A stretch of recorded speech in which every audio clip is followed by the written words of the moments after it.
está de volta aqui com o professor Luciano sobre organização e métodos.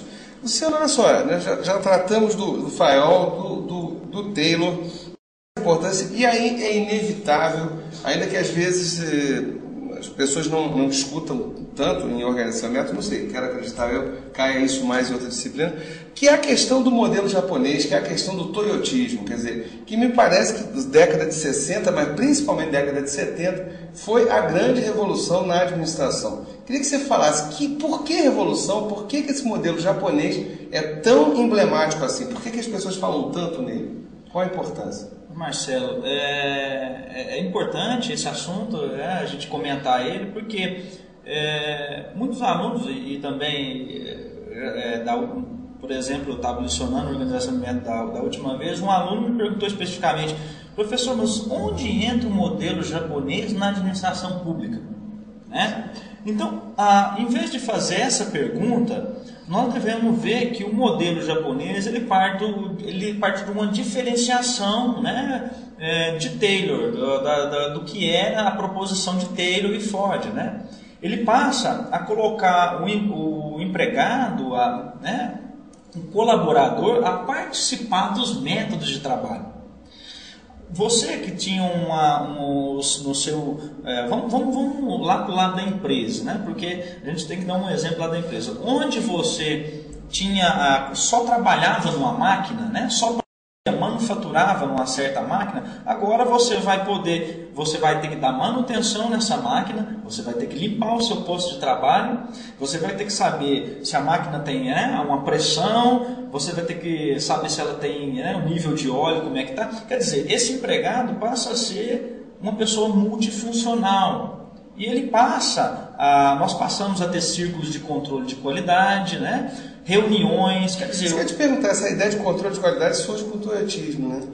Ou pelo menos se fortalece com o toyotismo, seria isso? Isso, ele se fortalece com o modelo japonês, o toyotismo, né? E muitos autores, né, citam pós-fordismo, né? Toyotismo, modelo japonês. Sim, os círculos de controle de qualidade, né, eles foram criados junto, né, com essa coisa de qualidade total, com o modelo japonês, e inserem as opiniões, né, a participação do empregado nas formas de trabalho. Então, peraí, só para tentar entender o que está acontecendo.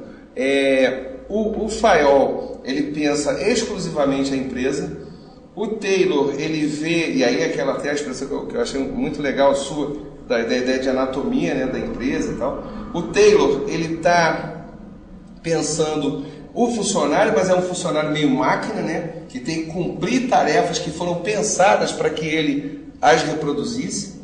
E aí quando você chega no modelo japonês, essa peça dessa máquina, chamada trabalhador, descobre que ela pensa, né, e que ela pode então contribuir. E aí a gente já está beirando a ideia de um trabalho em equipe, quer dizer. Então, mas primeiro vamos lá, então a peça pensa. Certamente. Aí, como você já disse, pegando o gancho, esse trabalho é um trabalho agora já feito em equipe, né? É um trabalho feito em equipe, é um trabalho, desenvolve a concepção que nós temos que trabalhar em equipe para melhorar os métodos de trabalho.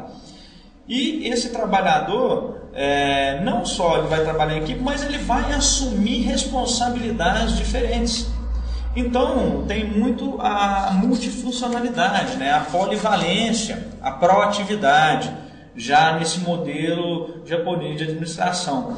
E o que o aluno, há no tocante ao modelo japonês, é que ele tem várias ferramentas de apoio, né, à resolução de problemas. Né? Como assim? Eu não estou entendendo. Sim, nós temos... Quando você tem por exemplo, o aluno ele vai estudar diagrama de Chikawa, os 5 porquês, ele vai estudar várias ferramentas, o brainstorm que surge aí, né? Certas ferramentas da qualidade que podem bem ser implantadas em qualquer lugar de trabalho. Então, não é só dentro da empresa. Nos perguntam, professor, mas nós estamos sempre falando em automóveis, nós sempre falando em Toyota, em Ford, né? Não, mas os métodos, quer dizer, né, em geral, ele aplica-se em qualquer lugar, porque são métodos de resolver problema. Tanto se o café está amargo, Tanto se o pneu, quer dizer, o aro da bicicleta está quebrando muito, nós temos um problema. E tem várias ferramentas, né? Nós temos 7 ferramentas da qualidade, já 8 ferramentas. Nós temos ferramentas gerenciais da qualidade. Então, há uma de ferramentas que o modelo japonês propõe, né, para o aluno, para o ensino da organização também, métodos. Mas aí tem uma coisa que não só preocupa a mim, mas a muita gente boa que eu conheço, que quando você fala do modelo japonês, no primeiro momento parece uma coisa 100% ou conforme eu gosto de brincar, 150% positivo. A ideia do trabalhador que está contribuindo, que ele está pensando. Só que você está falando de flexibilização da produção. Isso é um componente também do modelo japonês. E quando você fala em flexibilização da produção, acaba, se não para de forma direta, tangencia a ideia de terceirização. Sim. E aí como é que fica isso? Quer dizer, ou seja, é um momento que eu particularmente começo a ficar preocupado com esse modelo japonês, esse negócio de terceirização. Qual o impacto na empresa disso? Sim, a terceirização ela tem um impacto, sim, negativo, porque você terceiriza, você reduz os custos de produção. Essa terceirização é para realmente você reduzir, porque você contrata pessoas a um custo menor. Uhum. E como você está, vamos dizer, treinando as pessoas, né, para serem multifuncionais, para serem mais responsáveis, você está colocando pessoas de um alto padrão. Então você está reduzindo o número de diretos, né? Os diretos têm que ser pessoas, né, treinadas, bem qualificadas. Então é difícil adentrar esse mundo direto. Então o que você faz? Terceiriza, traz pessoas. E o que acontece? É um desemprego, né? Acontece que fica difícil, né? Você tem que se qualificar muito mais para entrar nesse mundo do modelo japonês, né? Aliás, até só um comentário à parte aqui, só um acréscimo,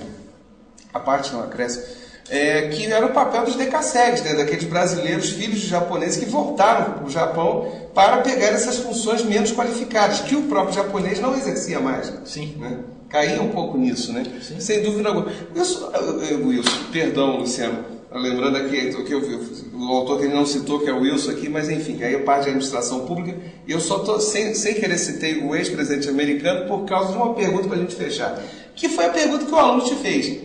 Como é que a gente aplica o modelo japonês? Numa frase, dá para aplicar a seco o modelo japonês na administração pública? Sim, dá para aplicar, é lógico que dá para aplicar. Como eu disse, Marcelo, não é à toa que nós estudamos as teorias de Fayol, Taylor, de Weber, né? Não é à toa que nós agora temos que adentrar o mundo do modelo japonês, né, que vem desde a década de 70, porque a finalidade é a crítica, né? Será que eu posso utilizar essa ferramenta aqui no meu local de trabalho, no meu escritório, numa organização pública, né? Qual que é a finalidade dessa ferramenta? Não, eu acho que dá para aplicar. Quer dizer, nós temos um problema ali, o de fluxo de informações, que nós podemos aplicar os fluxogramas, que nós podemos aplicar, vamos dizer, esse Ishikawa, né, para a gente saber a causa e o efeito do problema que o problema traz, para a gente ver onde ele está o problema, nos materiais, na mão de obra, é no ambiente, né, é no equipamento. Né? Então, todos os lugares nós podemos sim aplicar, e isso o aluno, ele estudando essa parte, ele vai ver que ele pode aplicar sim. Tá certo, Luciano, olha, obrigado pela tua presença, ainda teria muito mais papo aqui a gente continua numa próxima vez. Valeu, ok, muito obrigado. Obrigadão.